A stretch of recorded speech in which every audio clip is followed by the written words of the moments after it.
नमस्कार दोस्तों, आप सभी का स्वागत है आपके अपने YouTube चैनल ज्ञान स्टडी LMP पर।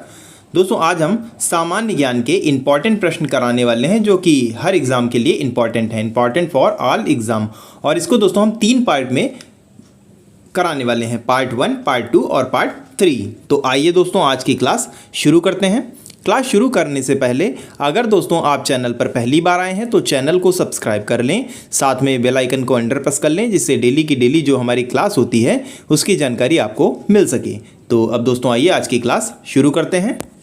सबसे पहले दोस्तों हम पार्ट 1 से शुरू करेंगे और पार्ट 1 में मुगल काल प्रश्नोत्तर, हम इसमें महत्वपूर्ण प्रश्न हम कराने वाले हैं, मुगल काल के महत्वपूर्ण प्रश्नोत्तर। तो इसमें दोस्तों पहला हमारा प्रश्न है, 1526 ईस्वी में बाबर ने किस वंश के शासक को परास्त कर मुगल साम्राज्य की नींव डाली? सैयद वंश, लोदी वंश, तुगलक वंश, खिलजी वंश। तो ये दोस्तों नींव डाली थी लोदी, ये दोस्तों लोदी वंश के शासक को समाप्त करके ये नींव डाली थी। तो यहाँ पर हमारा बी ऑप्शन सही हो जाएगा। आइए दोस्तों अगले प्रश्न पर चलते हैं। अगला दोस्तों प्रश्न है, पानीपत का प्रथम युद्ध कब हुआ? ऑप्शन है आपके, ए ऑप्शन में 21 अप्रैल 1529, बी ऑप्शन में है 21 अप्रैल 1526, सी ऑप्शन में है 15 अप्रैल 1528 और डी ऑप्शन में है 20 अप्रैल 1527। तो इस प्रश्न का दोस्तों सही उत्तर है 21 अप्रैल 1526। तो यहाँ पर हमारा बी ऑप्शन सही हो जाता है, बी ऑप्शन इस प्रश्न का सही हो जाता है। अगला दोस्तों प्रश्न है, 3 नंबर का हमारा प्रश्न है, बाबर ने प्रसिद्ध तुलगमा नीति का प्रयोग सर्वप्रथम किस युद्ध में किया? खानवा के युद्ध में, घाघर के युद्ध में, पानीपत के प्रथम युद्ध में और डी ऑप्शन में इनमें से कोई नहीं। तो ये दोस्तों इस्तेमाल किया था पानीपत के प्रथम युद्ध में। तो यहाँ पर हमारा सी ऑप्शन सही हो जाता है। तुलगमा युद्ध नीति दोस्तों क्या होती है, ये दोस्तों इसके बारे में कुछ जानते हैं। इसका दोस्तों अर्थ था पूरी सेना को विभिन्न इकाइयों यानी बाएं और दाहिने और मध्य में विभाजित करना। बाएं और दाहिने भाग को आगे तथा अन्य टुकड़ियों को पीछे के भाग में विभाजित करना। इससे दुश्मन के चारों तरफ से घेरने के लिए एक छोटी सेना का उपयोग किया जा सकता था। तो इस प्रकार दोस्तों सी ऑप्शन यहाँ पर हमारा सही हो जाता है। आइए दोस्तों अगले प्रश्न पर चलते हैं। अगला दोस्तों प्रश्न है, किस युद्ध में जीतने के उपरांत बाबर ने खजाने का मुंह अमीरों, सगे संबंधियों आदि के लिए खोल दिए और इस उदारता के लिए उसे कालंदर की उपाधि दी गई? पानीपत का प्रथम युद्ध, खानवा का युद्ध, चंदेरी का युद्ध, घाघरा का युद्ध। तो इस प्रश्न का दोस्तों सही उत्तर हो जाएगा पानीपत का प्रथम युद्ध 1526। तो यहाँ पर हमारा ए ऑप्शन सही हो जाता है। आइए दोस्तों अगले प्रश्न पर चलते हैं। अगला दोस्तों प्रश्न है, भारत में ग्रैंड ट्रंक रोड बनवाई थी, किसने बनवाई थी आपको बताना है। अशोक ने, शेरशाह सूरी ने, अकबर ने, हुमायूं ने। तो ये दोस्तों बनवाई थी शेरशाह सूरी ने। तो यहाँ पर हमारा बी ऑप्शन सही हो जाता है, बी ऑप्शन सही हो जाता है। अगला दोस्तों प्रश्न है, गुजरात विजय की यादगार में अकबर ने किसका निर्माण कराया? बड़ा इमाम बाड़ा, बुलंद दरवाज़ा, जामा मस्जिद और सिद्दी बशीर। तो इस प्रश्न का दोस्तों सही उत्तर हो जाएगा बुलंद दरवाज़ा। तो यहाँ पर हमारा बी ऑप्शन सही हो जाता है। आइए दोस्तों अगले प्रश्न पर चलते हैं। अगला दोस्तों प्रश्न है, आईने अकबरी एक महान ऐतिहासिक कृति निम्नलिखित में से किसके द्वारा लिखी गई?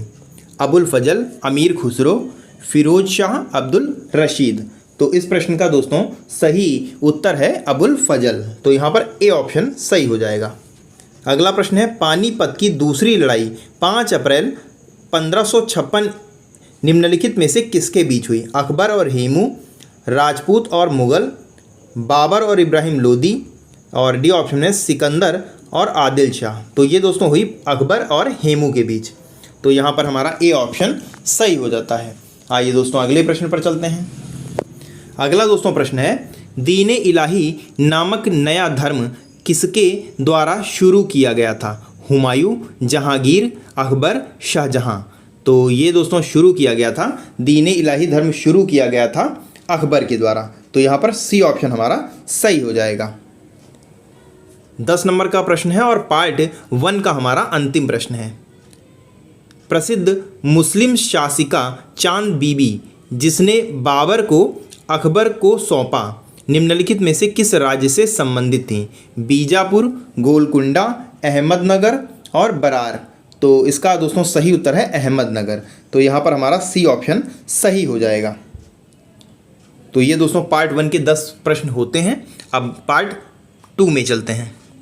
पार्ट 2 में दोस्तों बौद्ध संगीतियों के बारे में हम जानते हैं। ये कहाँ हुई, किसके अध्यक्षता में हुई और किसके शासनकाल में हुई, ये दोस्तों हम जानेंगे पार्ट 2 में। तो पार्ट 2 में प्रथम बौद्ध संगीति के बारे में पहले हम जानते हैं। ये कहाँ हुई, तो स्थान है इसका राजगृह सप्तपर्णी गुफा में ये हुई, इसका आयोजन हुआ था और समय था 483 ईसा पूर्व में। अगर इसके अध्यक्ष की बात करें तो महाकश्यप इसके अध्यक्ष थे और उसमें शासन काल था अजात शत्रु जो कि हिरण्यक वंश के से संबंधित हैं। इनका उद्देश्य क्या रहा?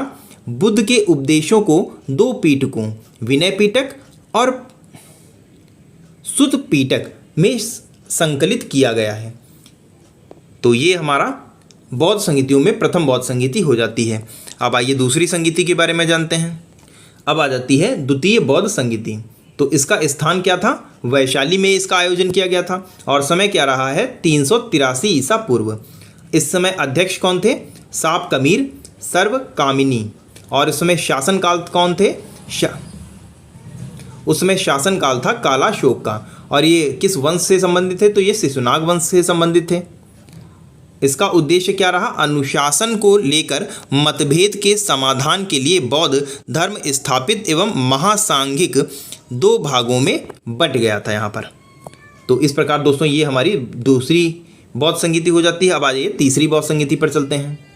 तृतीय बौद्ध संगीति, इसका स्थान क्या रहा? पाटलिपुत्र में हुई और इसका समय क्या रहा? 251 ईसा पूर्व में इसका समय रहा और इसमें अध्यक्ष उस समय थे मोगलीपुत्र तिस। और इसके शासनकाल की अगर हम बात करें तो उस समय अशोक थे और ये मौर्य वंश से संबंधित थे। उद्देश्य क्या रहा इसका?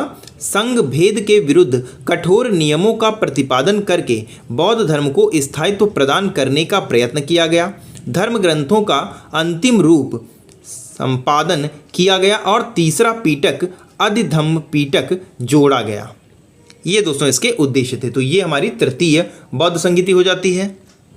अब दोस्तों चतुर्थ बौद्ध संगीति के बारे में थोड़ा जानते हैं। इसका स्थान क्या था? कश्मीर के कुंडलवन में ये इसका आयोजन किया गया था और समय था प्रथम शताब्दी में इसका आयोजन किया गया था। और अध्यक्ष की अगर हम बात करें तो वासुमित्र इसके अध्यक्ष थे और उपाध्यक्ष अश्वघोष थे। और अगर किसके शासनकाल में ये हुई ये पूछा जाए तो कनिष्क के शासनकाल में हुई और ये थे कुषाण वंश के शासक थे।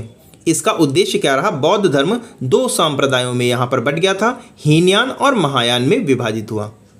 तो इस प्रकार दोस्तों हमारी चौथी बौद्ध संगीति हो जाती है। यहाँ पर दोस्तों हमारा पार्ट 2 भी खत्म होता है। अब दोस्तों आइए पार्ट 3 में चलते हैं। पार्ट 3 हमारा भूगोल से संबंधित है। तो यहाँ पर हम भूगोल को पढ़ेंगे। भूगोल के कुछ महत्वपूर्ण पॉइंट्स के रूप में यहाँ पर दिए हुए हैं तो इनको हम पढ़ेंगे। तो पहला हमारा है क्षेत्रफल की दृष्टि से भारत विश्व में 7वां स्थान है। क्षेत्रफल की दृष्टि से भारत का विश्व में 7वां स्थान है। जनसंख्या की दृष्टि से विश्व का अब भारत प्रथम स्थान पे है। इससे पहले चीन प्रथम हुआ करता था जनसंख्या की दृष्टि में, लेकिन अभी हाल ही में भारत प्रथम स्थान पर पहुंच गया था। अब चीन द्वितीय स्थान पर है। तीसरा हमारा पॉइंट है भारत के उत्तर में कौन कौन से देश हैं? तो भारत के उत्तर में चीन, भूटान और नेपाल हैं। 4 नंबर का हमारा पॉइंट है भारत के पूर्व में कौन से देश हैं? तो भारत के पूर्व में बांग्लादेश है। 5वां है भारत के पश्चिम में कौन सा देश है? तो भारत के पश्चिम में पाकिस्तान है। भारत के दक्षिण पश्चिम में कौन सा देश है? तो भारत के दक्षिण पश्चिम में देश नहीं है, अरब सागर है वहाँ पर। और 7वां नंबर का है भारत के दक्षिण पूर्व में बंगाल की खाड़ी हो जाती है।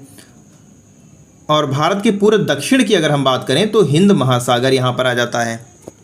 पूर्वांचल की पहाड़ियाँ भारत को किस देश से अलग करती हैं? तो पूर्वांचल की पहाड़ियाँ भारत को म्यांमार से अलग करती हैं।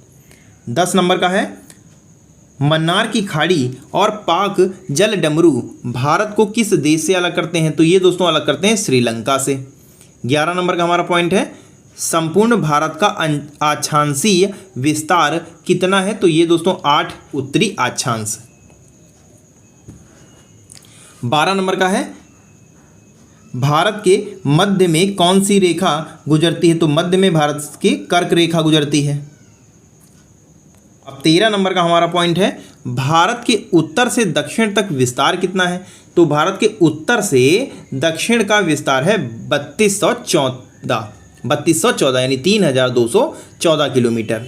14 नंबर का हमारा पॉइंट अब आ जाता है, भारत का पूर्व से पश्चिम तक कितना विस्तार है? तो ये दोस्तों है 2933 यानी 2933 किलोमीटर का विस्तार है।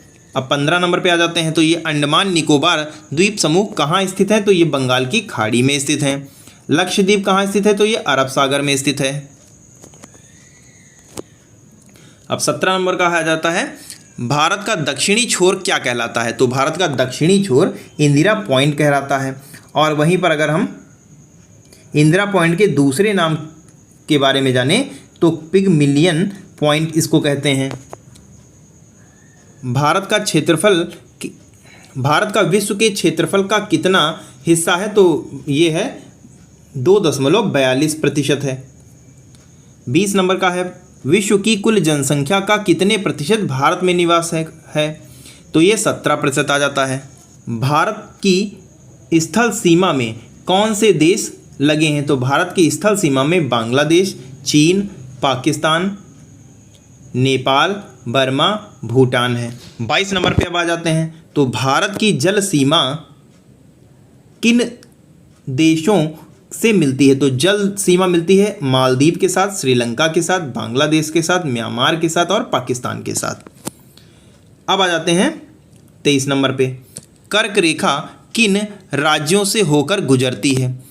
तो ये गुजरती है राजस्थान से, गुजरात से, मध्य प्रदेश से, छत्तीसगढ़ से, झारखंड से, पश्चिम बंगाल से, त्रिपुरा और मिजोरम। इन देशों से होकर कर्क रेखा गुजरती है। अब 24 नंबर का हमारा पॉइंट है, भारत की मुख्य भूमि की दक्षिणी सीमा कितने अक्षांश है? क्वेश्चन है, अभी आ चुका था। अब 26 नंबर का है, भारत का मानक समय कहाँ से लिया जाता है? तो ये दोस्तों लिया जाता है इलाहाबाद के नैनी नामक स्थान से। अब 27 नंबर पे आ जाते हैं, भारत के मानक समय और ग्रीनविच समय के बीच कितना अंतर है? तो ये 5.5 घंटे का अंतर है लगभग। 28 नंबर पे आ जाते हैं, तो भूमध्य रेखा से भारत के दक्षिणी छोर की कितनी दूरी है? तो ये 876 किलोमीटर की दूरी है। अब 29 नंबर पे आ जाते हैं, भारत की स्थल सीमा की लंबाई कितनी है? तो भारत की स्थल सीमा की लंबाई है 15,200 किलोमीटर। ये भारत की स्थल सीमा की लंबाई है। तो यहाँ पर दोस्तों इस प्रकार हमारा थर्ड पार्ट भी समाप्त होता है। तो दोस्तों कैसे लगी आज की क्लास आपको कमेंट करके बताना है, और तीनों ही पार्ट आपको कैसे लगे आपको कमेंट ये भी करके बताना है। और अगर आपको आज की क्लास अच्छी लगी हो तो वीडियो को लाइक करें और ज़्यादा से ज़्यादा शेयर करें। और अगर अभी तक आपने चैनल को सब्सक्राइब ना किया हो तो चैनल को सब्सक्राइब कर लें, बेल आइकन को अंडर प्रेस कर लें। तो इसी के साथ दोस्तों मिलते हैं अगली क्लास में, तब तक के लिए नमस्कार, जय हिंद, जय भारत।